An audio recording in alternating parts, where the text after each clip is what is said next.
Ladies and gentlemen, welcome to Ringside Wrestling Entertainment. This is Joel Perez here for your Smackdown Live review for the date of June 12th, 2018. And of course, it was your Money in the Bank Go Home show here tonight. And as far as Smackdown Live goes, it was a decent show here tonight. By no means anything special was seen on this show, but quite frankly, it was very formulaic, and again, what continues to ascend SmackDown Live above Raw is 1, the 2-hour format, and 2, the roster that SmackDown Live has to their advantage with matches like Shelton Benjamin versus Daniel Bryan and Samoa Joe versus Rusev, and not to mention Shinsuke Nakamura versus Jeff Hardy being what was on the card here tonight. It was not going to be a bad show, and it didn't turn out to be that way. The only thing about this show that really turned out to be a down to me, a major down, was what they did with the women. WWE took the most generic, bland route that they possibly could as far as approaching the women on this go-home show could go, and they decided to put them all in a 10-woman tag. And you know how I feel about these multi-women matches. They're awful. They're awful, and they generate no excitement for whatever you're seeing on this show. And like I mentioned, when you have matches like Shinsuke Nakamura versus Jeff Hardy, Rusev versus Samoa Joe, and Daniel Bryan versus Shelton Benjamin on this show, there's really no reason for a 10-women tag, whether it's the biggest women's tag match that you've ever seen on SmackDown Live or not. There's no reason that this should have been the main event, and there's no reason that the women should have started this show either. This should have been very, very quickly dealt with and done with in a more minor role. If this is realistically what you had planning, this should have been mid-show fodder. This was not the way you started off this show, and I feel like SmackDown Live has been suffering through that over the past couple weeks, where you still have this WWE formula where they feel the need to put things out of order and just make it so the wrong things are getting the major emphasis here tonight. Imagine if this show would have started with Shelton Benjamin and Daniel Bryan and ended with Shinsuke Nakamura and Jeff Hardy, or a Rusev and Samoa Joe match. Now that would have been a lot better of a show, because you would have ended on a hot streak and you would have started on a hot streak, making it a more relative flow here tonight, with the only down being the women's segment instead. And the women's segment wasn't even bad. It wasn't bad. It was just generic. It was just bland. It was just formulaic. And I don't know how I'm supposed to invest myself in generic, bland, and formulaic, because clearly WWE just took the most poignant thing that they had in their heads, and they translated that onto television here tonight. They showed no care into what we've seen as far as all these women go, and this was done simply to get all the women on the show. It's unnecessary. It is so unnecessary. Add to that the fact that the Iconics are being presented as more annoying than they are heels. I mean, holy shit. They've got some things to work on as far as the women's division goes. And I don't know why it's so hard for WWE to book these women's division, because you have some great talent in these women's division. You have the likes of Charlotte, Naomi, Becky. I mean, you mean to tell me you can't work with that? Last night on Monday Night Raw, they even had the right idea. They put the women in a fatal four-way. I much rather would have seen all the women in Money in the Bank in a fatal four-way rather than getting a 10-woman tag. There is no occasion where anybody is going to be excited to see a 10-man, 10-woman tag in the main event. That is the worst possible thing that you can put in the main event. That is the least exciting thing, besides, I guess, a lumberjack match, which is terrible. That is the least exciting thing that you can put on your product. And that's exactly how it came off here tonight. But SmackDown Live, as far as things to talk about, there's not that much to point out here tonight. There's not that much to go over but we are going to go over everything that happened. It was your go-home show towards Money in the Bank, so we're going to talk about it all right here like we always do each and every single week on the Ringside Wrestling YouTube channel. But of course, before we do go into that, I just want to tell you guys to make sure to go check out all the other content on the Ringside Wrestling YouTube channel. You already know the deal. This is a big week for content on the Ringside Wrestling YouTube channel because not only do we have the Money in the Bank pay-per-view coming up this Sunday, but on top of that, we have NXT TakeOver Chicago coming up this Saturday. I actually got to binge NXT. I did not watch the last week, but I think I'm going to watch the last week before I do this week, so I actually got to catch up a little bit with NXT before I guess this Friday, because yes, this Friday you will be seeing preview and predictions for NXT TakeOver Chicago, which is a show that I am very excited about. NXT TakeOvers never fail to deliver, unlike Monday Night Raw and SmackDown Live every single week, but that is a cheap shot right there. Either way, Thursday will be your preview and predictions for Money in the Bank. If you have not seen a preview and predictions video, we talk about everything going into these pay-per-views. We don't just give you the predictions for the matches. We talk about how the outcomes of these matches are gonna they're gonna affect WWE going into the future. We talk about the build to this pay-per-view, the quality of Raws and SmackDowns going into these pay-per-views. It's a whole ordeal. We talk about news going into this pay-per-view as well. So it's a big thing, these preview and predictions. So make sure to go check those out when they are up on Thursday and Friday respectively, as well as Saturday, your NXT TakeOver Chicago review when that show goes off the air. Sunday, Money in the Bank review when that show goes off the air. And you can also expect on Saturday, Behind the Mic, like always. That is your weekly episodic news show. We talk about all the biggest news in the WWE, and you can expect that regularly scheduled on Saturday as well. So that is all the content that you can expect this week, but damn, there was a lot of content last week as well. You can go check out Behind the Mic, which is doing very well on the Ringside Wrestling YouTube channel, and I guess it has to do with CM Punk being in the title and his UFC 225 loss, something we heavily covered on Behind the Mic episode number 66, I believe that was. Yes, Behind the Mic episode number 66.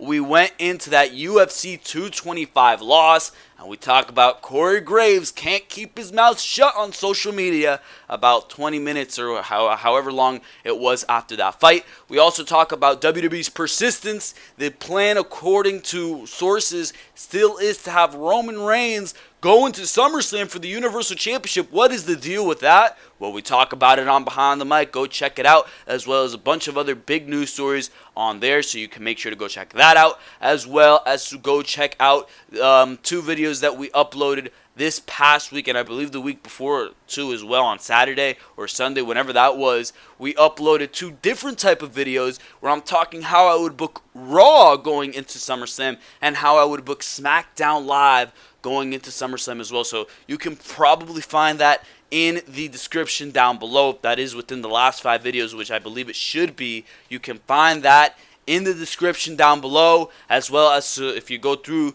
the list of videos, you can go check those 2 videos out.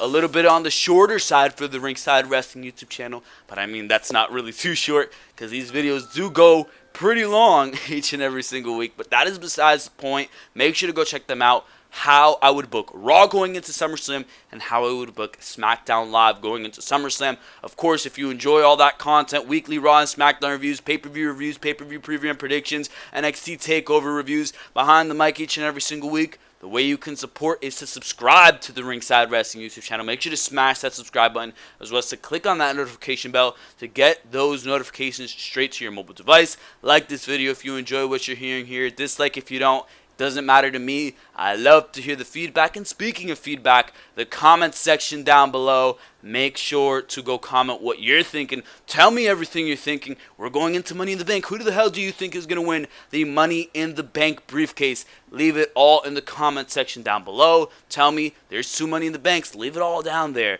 Tell me your opinion. Did you think this was a good show, bad show, SmackDown Live? What was your opinion? Make sure to do that all, because of course, now, ladies and gentlemen, we're going to go straight into your SmackDown Live review. And SmackDown Live started in the most irrelevant way possible, unfortunately enough, because there was some good stuff on this show here tonight. It did start with the women's segment. And it was all these women coming out, and this was so predictable. That was the one thing that stuck out in my mind while I was watching this segment. This crap was predictable. The minute the Iconics came out and I saw the 4 women for Money in the Bank right there, I'm like, yup, they're going to bring out Mandy Rose and Sonya Deville, and they're going to make an 8-woman tag. The only thing that caught me a little bit off guard, but even then it doesn't make that much of a difference, is that they added Asuka and Carmella to this matchup. But even that, I think, ran through my mind while I was watching through this segment. Either way, if you did predict that, and if you did see that coming, you're not a genius. It's predictable to all of us. That's just how predictable WWE television, even a small thing like this, is on a week-to-week basis. Either way, this segment really did not impress anybody. If you were impressed by this segment, I don't know what the hell you were watching here tonight on SmackDown Live. This was very, very bland, very, very basic. The normal Superstar A, Superstar B, Superstar C. I believe they were phrasing this as a Paige-hosted women's summit. Is that supposed to be a joke or something? Because of the Kim Jong-un Donald Trump summit that happened today in Singapore. I'm not sure if that has anything to do with each other, but why the hell were they calling this a summit? It was just a normal segment that they would normally do to start off SmackDown Live. I'm just happy that they didn't go the route of Monday Night Raw last night, and they didn't have all these women on top of ladders, because what we saw last night on Monday Night Raw, that was so forced, and it was just a terrible visual. Thankfully, they did not go for that visual for this summit here tonight, but Paige did host what we saw, and pretty much they tried to milk the same thing that we saw last night on Monday Night Raw. They tried to milk they're going to bicker over who's going to win, blah, blah, blah, blah, blah, and it came across as one of these boring WWE generic opening segments. If I can find it here on WWE's YouTube page, I'll play it for you guys. But of course, the Iconics managed to come out. I went on a little bit of a side note right there, saying how the Iconics have become cringeworthy, and we haven't seen them over the past couple weeks on WWE television. WWE could have came out here tonight and maybe given them a less annoying role, but no, they continue to do these impressions. It's like the first week, this impression that Peyton Royce did of Charlotte, that was actually pretty hilarious. It sounds like Vince McMahon, he found it hilarious the first week, and he decided to milk the crap out of this until it's not funny anymore, and that's exactly what Peyton Royce and Billie Kay came out doing here tonight. They were doing impressions of all 4 of the women in the Money in the Bank, and it came across as cringeworthy, and it seems like WWE is relying more on the cringe aspect to get the heel heat than actually being heels that get under your skin. Instead of getting under your skin by doing their jobs correctly, they're getting under your skin by actually being, ridiculous and cringeworthy. And is that really what you have to sink down to get heel heat? That's my question right there, because that came across as very pathetic here tonight. But here is the segment on WWE's YouTube page. Paige hosts a women's Money in the Bank SmackDown Live Summit here tonight. I have no idea what the hell a summit is supposed to be, but that is what we got here tonight on SmackDown Live, and I'm going to play it for you guys right here, right now. This coming Sunday, you have the opportunity to bring back that Money in the Bank contract and change your lives forever. It is every woman for themselves, and Raw is bringing its 4 finest women to this match. So that means I needed the best that SmackDown Live has to offer, and I brought it with me because these ladies Lana is the best that SmackDown Live has to offer. Chance to win the Money in the Bank contract. And quite frankly, ladies, I don't care which one of you wins, as long as one of you brings this back to my house. Don't worry, I'll bring it home. No, you won't. Yes. It's gonna happen on Lana Day. Please, all y'all need to remember that I won the first ever WrestleMania Women's Battle Royal. And I'm taking that contract. That is true, but the only reason you won is because I wasn't in the match. I've done everything there is to do in Did this she really business. just brag I about won that the WrestleMania NXT Women's Battle Championship. Royal? I won the Divas Championship. I won the Raw Championship. And I won the Smackdown Women's Championship. And the only thing I haven't done is win that contract. You haven't won a Royal Rumble either. Sunday, I'll be bringing it home.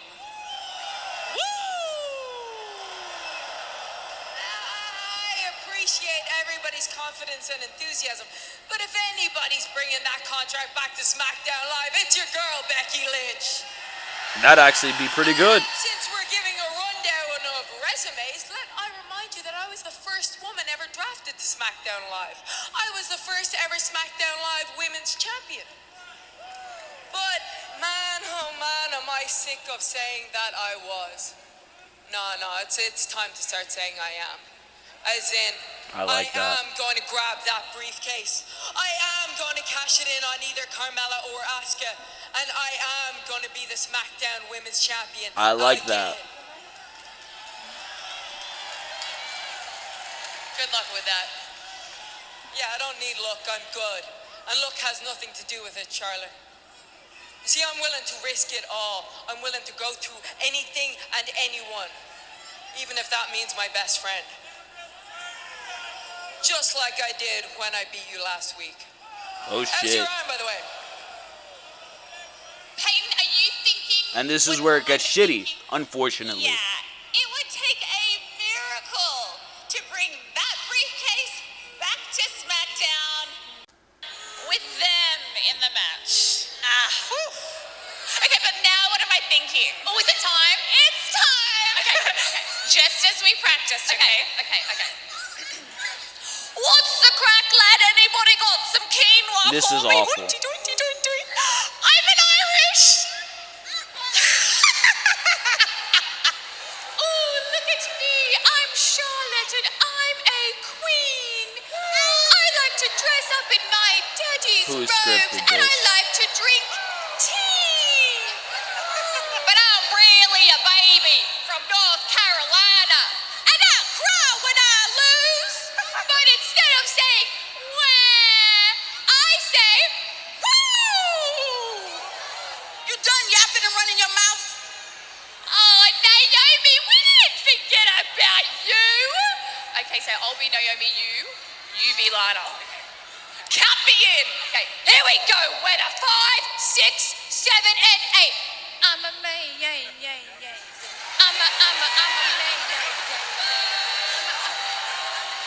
So they start dancing like if they're Naomi and Lana. Hate to break it to you, but you're going to be really disappointed this Sunday.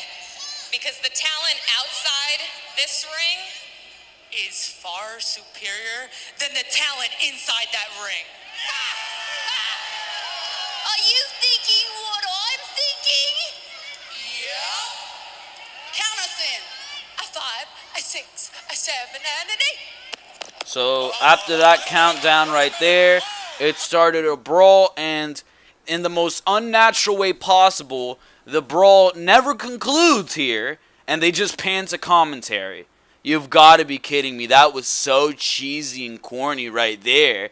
But that is besides the point, because as far as the segment goes, when these women were taking shots at each other and having that little competitive spur between each other about, oh, I'm going to win Money in the Bank here, since we're listing accolades, especially when Becky Lynch started talking, I'm tired of saying I want to say I am. And that's a very good line right there. And then you have to have the Iconics come out, and they drop that type of verbiage where they make all of this a joke. Are you kidding me? They should be scornful about the fact that they did not qualify for Money in the Bank. You should have competition and fire. What are these women looking to achieve? What are they looking to take advantage of by targeting this group of women who are in the Money in the Bank ladder match? Instead, they're just coming out because you need bodies to fill a 10-woman tag? Are you kidding me? That makes zero sense whatsoever. And then the more serious verbiage that should be in the mouths of the Iconics, who are actually very talented, is given to Mandy Rose and Sonya Deville. Are you kidding me with that one? I mean, this just came out of nowhere, and it's exactly that, to fill television time. You need bodies in a match, so here you go. And it just came across as a natural, and it came across as absolutely ridiculous where you did have gold, and you could have capitalized on that little bit of gold that you had there. When Becky Lynch, Charlotte, Naomi, and Lana were going back and forth, you could have made that a fatal four-way, and there's your television time. But instead, they want to do the first time evers, so you have your first time ever 10-woman tag on SmackDown Live. And you know what? It made this show worse. So I hope WWE had fun doing their little 10-woman tag here tonight, and they had fun making this the opening segment of SmackDown Live, because quite frankly, this brought this show down a ton compared to where it should have been here tonight. And this is just these simple booking errors that WWE makes when it comes to making these shows. I mean, why is this what we're getting? Why is this what we're getting? I have no goddamn idea. Either way, this show here tonight, we moved on here to Daniel Bryan versus Shelton Benjamin, thankfully enough. And this matchup was very, very good here tonight. I mean, what are you going to expect between Daniel Bryan and Shelton Benjamin? Clearly, these guys are going to have a good match, and that's exactly what they did. Very good match. They told a nice story. Benjamin targeted the knee of Daniel Bryan. He sold the knee. There was a nice spot where he pretty much busted the knee of Daniel Bryan over a table. That was a nice move right there. You had Daniel Bryan make a comeback and target the knee of Shelton Benjamin. Superplex off the top rope on the hands of Benjamin. But at the end of the day, Daniel Bryan tries to lock in the yes lock. Doesn't get it in, but he wins via the heel hook. And I like how they're making this. So Daniel Bryan is actually like this master of the submission. He's starting to utilize the heel hook. He has the yes lock in his arsenal. I mean, I don't understand why WWE superstars don't have multiple finishers, multiple ways that they can end off the matchup. That would make these matchups unpredictable in such a simple way. Why the hell is it, alright, Shinsuke Nakamura, Kinshasa, Jeff Hardy, Swanton Bomb, this guy, that move. I mean, instead of having multiple guys be able to win in multiple ways, so if he hits this big move, holy shit, is that person going to kick out? If Jeff Hardy hits the Whisper in the Wind, let's say he gets like 3 or 4 wins using the Whisper in the Wind every once in a while. And at that point, you're wondering, is the guy who's taking the Whisper in the Wind this week going to kick out when the person does kick out? Holy shit, that's cool. That is cool. That was a near fall right there.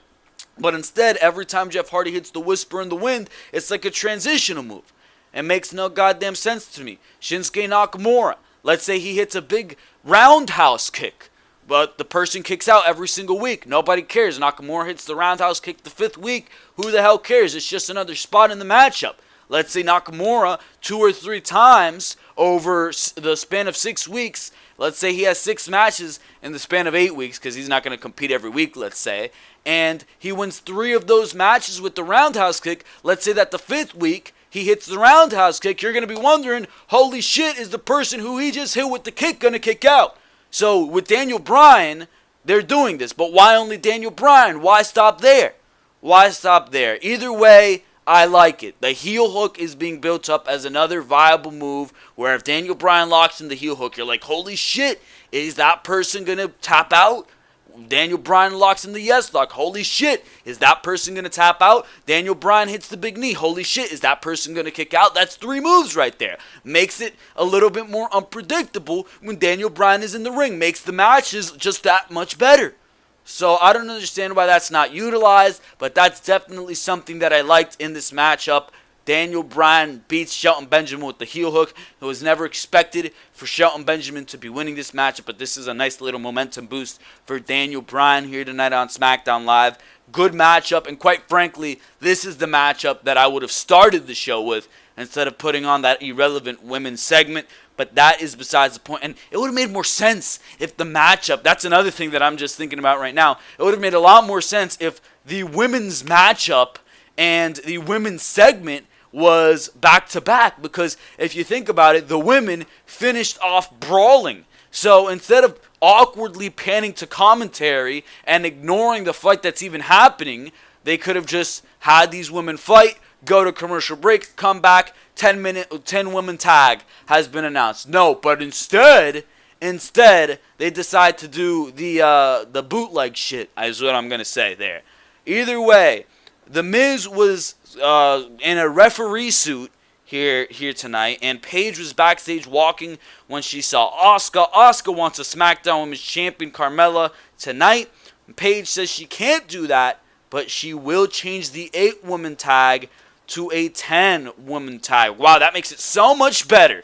No, not really. Either way, Paige continues to walk and finds The Miz wearing his referee t-shirt. He's warming up and asks her if he can be the special guest referee for tonight's Samoa Joe versus Rusev match. Paige knows he's trying to stir the pot and take out his competition for Money in the Bank, but she's not going to help him. Miz rants, but she steals his hand up, mouth shut line, and the crowd pops. Paige ends up making Joe versus Rusev with The Miz as the special guest referee.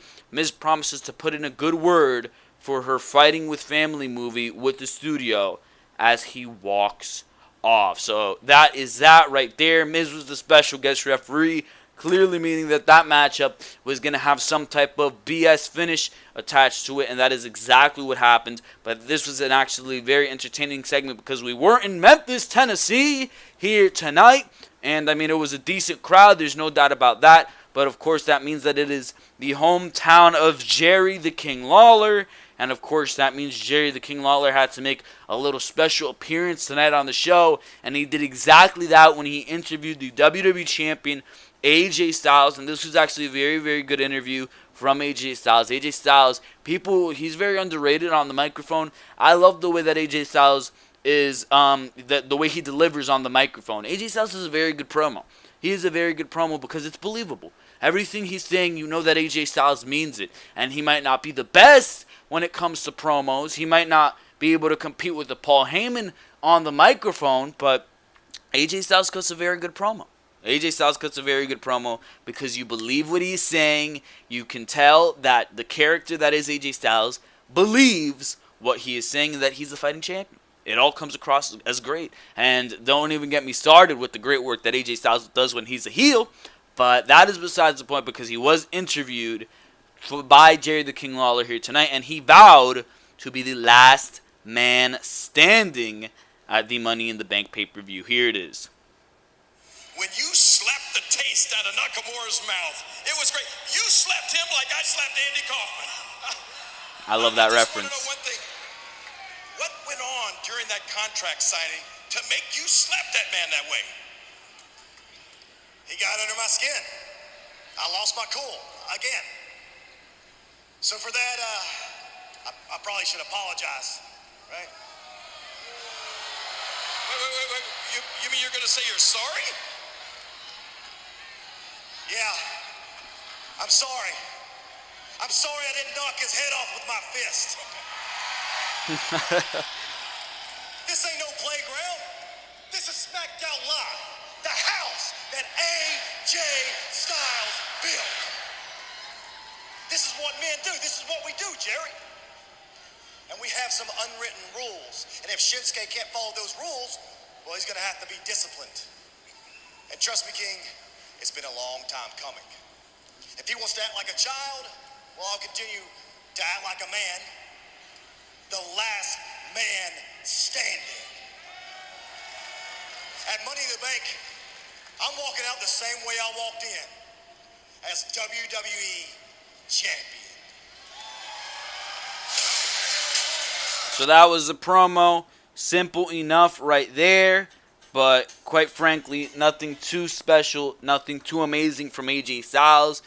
Just short, nice, to the point, and it gets you a little bit more hype for what we're going to see between Styles and Nakamura at Money in the Bank. It's probably going to be a very good matchup. I just hope that we get a decisive finish at the pay-per-view itself. Either way, from here on, we move to Samoa Joe versus Rusev. And quite frankly, for two big men, these guys put on a very good matchup. Something that I did not like was Samoa Joe's new haircut. What's going on with that one? I was like, I don't like it. I don't like it that much. But who am I to judge Samoa Joe? It is hair, it will grow back, and either way, Samoa Joe is a beast at everything that he does. A simple haircut should not stop you from believing that. Either way, it was Rusev who took the W in this matchup here tonight, because Aiden English, he was distracting The Miz in this matchup. Enziguri to Aiden English, he was knocked off the apron. Uranagi to Rusev, I don't know what the hell The Miz was doing. I believe he was accidentally knocked down by Samoa Joe in some altercation, which allowed Rusev to be in the pinfall for longer than he needed to be. So that caused Samoa Joe to start arguing with The Miz, and Miz tries to strike Samoa Joe. Joe catches the hand, starts twisting Miz's fingers, and in that time, Rusev hits a super kick, and he gets the win here tonight over Samoa Joe. So that's a big win for Rusev. You look at it, and it might not have been clean, but now Rusev in the span, building towards Money in the Bank, has beaten Daniel Bryan and Samoa Joe. I like it. I like that list of names right there, and it's not a loss that damages Samoa Joe in the slightest. It will probably lead to a match between Samoa Joe and The Miz, if you think about it, whether it be at next week's SmackDown Live, I don't know.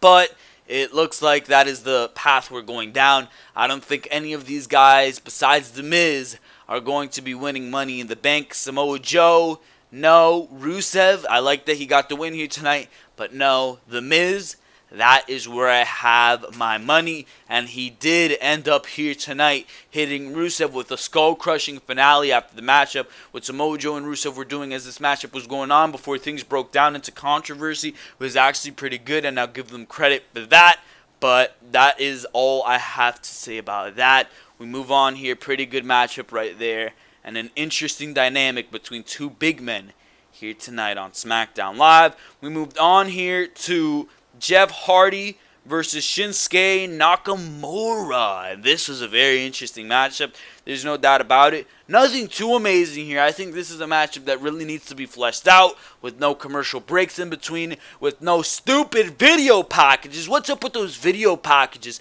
playing in the middle of goddamn matches? And, you know, that shit confuses the hell out of me, because whenever WWE goes to doing that, I always go into the mode, alright, commercial break, let me go do something else. But no, it's not a goddamn commercial break. It's a 30-second video package in the middle of a goddamn matchup. It freaking screws everything up. It ruins the pace of what could otherwise be a very good matchup, and it adds even more advertising time to WWE for themselves than they do anything else. I mean, holy shit, you already have like 6 commercial breaks for a 2-hour show, or 6, 7, 8 commercial breaks, 2-hour show. Now you're adding more breaks in the middle of the matches to promote your own stupid pay-per-view crap.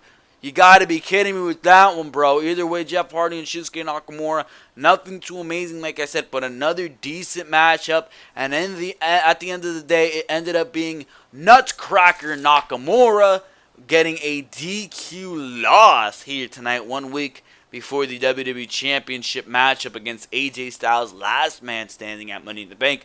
And that, of course, happened after Jeff Hardy actually successfully hit the Swanton Bomb here tonight. But Shinsuke Nakamura, this entire matchup was working on the back of Jeff Hardy. So when he hit the Swanton Bomb, and by the way, it's actually very surprising that Jeff Hardy was able to compete here tonight. There's been rumors swirling around that Jeff Hardy is injured, and they even brought it up on commentary slightly here tonight. The commentators were like, Jeff Hardy's been enduring a injury. The injury going around was a pinched nerve, but it looks like Jeff Hardy is going to continue to fight through it.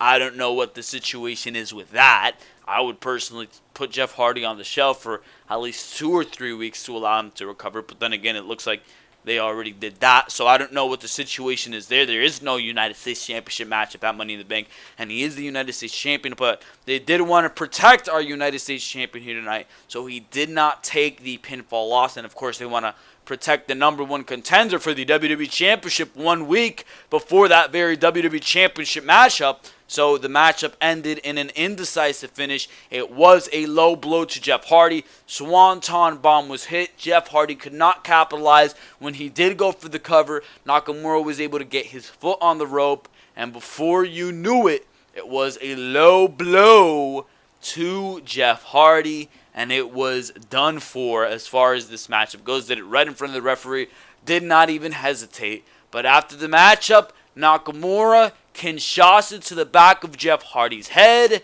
and it was 1, 2, 3, 4, 5, 6, 7, 8, 9, 10. Once again, sending that message to AJ Styles. This is the last man standing matchup, and I am determined to win it. So that is what we saw here tonight as far as Nakamura goes. But we go to Carmella, who is backstage getting her makeup done. She says she's pretty much woke up like this and dismisses the makeup girl. Renee Young approaches and asks if she's concerned going into the match with Asuka on Sunday. Carmella laughs the question off and reminds us that she beat Charlotte Flair, and Charlotte Flair beat Asuka, and Carmella beat Flair twice. So Asuka goes on and says, Carmella goes on and says she's champion. She's not compared with anybody. She says she's a women's Money in the Bank competitors. They should be concerned with her. Asuka should be concerned. She says Naomi should be concerned. Becky should be concerned. Lana should be concerned. Charlotte should be concerned. They should all be concerned. No, nobody's concerned with you, Carmella. All you are is a little pretty girl. But that is besides the point. We moved on to a Big Cass promo here tonight, and I'm glad that they played that WWE.com promo. Just to mention, they did play Daniel Bryan's WWE.com promo. I thought they weren't going to play it, but they did play a portion of it on SmackDown Live, and damn, I'm happy that they did, because that was a very good promo by Daniel Bryan. Daniel Bryan went off on Big Cass, and that promo that Big Cass cut last week, if they would have aired that on SmackDown Live, what Daniel Bryan did last week, it would have absolutely demolished whatever Big Cass said on the show itself. But they did play a portion of that here tonight, and it just absolutely destroyed Big Cass. Either way, Big Cass was back to his corny comedy here tonight, because he talks about how he was paid around $25,000 to appear at a theme park today to promote the launch of their new roller coaster. He brought back a souvenir, the height requirement chart, to make sure kids are tall enough to ride the rides. Cass uses this to mock Daniel Bryan over his size. Cass talks about the match on Sunday at Money in the Bank and says it won't be a roller coaster. It will be a free fall drop, because if Bryan tries for 1 second to come up to Cass's level, he's going to come crashing right back down. I honestly do not care about anything that Big Cass just said right there. Whatever the match quality ends up being, we'll see at Money in the Bank. But that segment took us straight into the main event for tonight's evening, and that was the 10-woman tag. If I can remember this, I deserve a medal. The Iconics, Billie Kay and Peyton Royce, Sonya Deville and Mandy Rose, Carmella, your SmackDown Women's Championship, against Asuka, Charlotte, Naomi, Lana, and Becky. Well, look at that. I got them all. But that was a 10-women tag here tonight in your main event. Do you think anybody cared about any of this? No, they did not. This was absolutely generic and basic stuff here tonight, down to the very formula of this matchup. It was the same crap we always see. One person was beaten down, that being Becky Lynch, until she finally makes the hot tag. That unleashes a big comeback from the babyface team. Meanwhile, the heel team catches up by allowing other members of the heel team to come in, even though they're not legal, which breaks down into the babyface members coming in, which breaks down into a big brawl. Everybody hits the big move until one person stops it all and jumps onto everybody, where the two legal participants that were there before all of this broke down finally go into a one-on-one confrontation. Near fall for the heels, broken up by a babyface. That heel takes out whatever babyface tries to take it, and if the babyfaces are going to win, the babyface then applies their finisher on that distracted heel. If the heels are going to win, the heel then takes advantage by doing whatever heel tactic they need to get. But that is exactly the formula we saw here tonight, and that is exactly what happened here tonight. Charlotte hit her big moonsault onto the Iconics. They were out of here, and the legal persons in Carmella and Asuka squared off, and this was stupid because you pretty much gave away your SmackDown Women's Championship match at the pay-per-view this Sunday. We saw a possible finish for this matchup, and we saw here tonight, a Asuka lock finish off Carmella for the tap out. So who the hell cares? Who the hell cares? Do you? No. Do I? No. This was very irrelevant, and this was very, very useless. There's no doubt about that. And that was SmackDown. That was SmackDown. Oh, and not to mention, all the participants of the Money in the Bank ladder match stared down Asuka as if she's going to be SmackDown Women's Champion this Sunday. I don't know, but the fact that Asuka won here tonight, I mean, you know that what do you call it, superstition that if you win on the go-home show, that means you're losing at the pay-per-view. Is that what this means? I was hearing rumors that they were going to bring back James Ellsworth for the purpose of helping Carmella win. That sounds like a scary result. I don't know what the situation is going to be. But for now, ladies and gentlemen, that's your SmackDown Live review for the date of June 12, 2018. I hope you enjoyed each and every single thing that you heard on this edition of your SmackDown Live review. Make sure to go check out all the other content on the Ringside Wrestling YouTube channel. Big week, pay-per-view preview and predictions coming up this Thursday and Friday. And, of course, the review Saturday, Sunday, Behind the Mic coming this weekend. And, of course, Monday Night Raw review was uploaded last night. SmackDown Live review you're watching right now. So make sure to support the channel by subscribing, notification bell, like, comment, dislike if you want to. Do it all, because for now, ladies and gentlemen, this has been Joel Perez of the Ringside Wrestling YouTube channel. And for now, I am out of here. Thank you very, very much for watching this video. I will see you next time right here on Ringside Wrestling.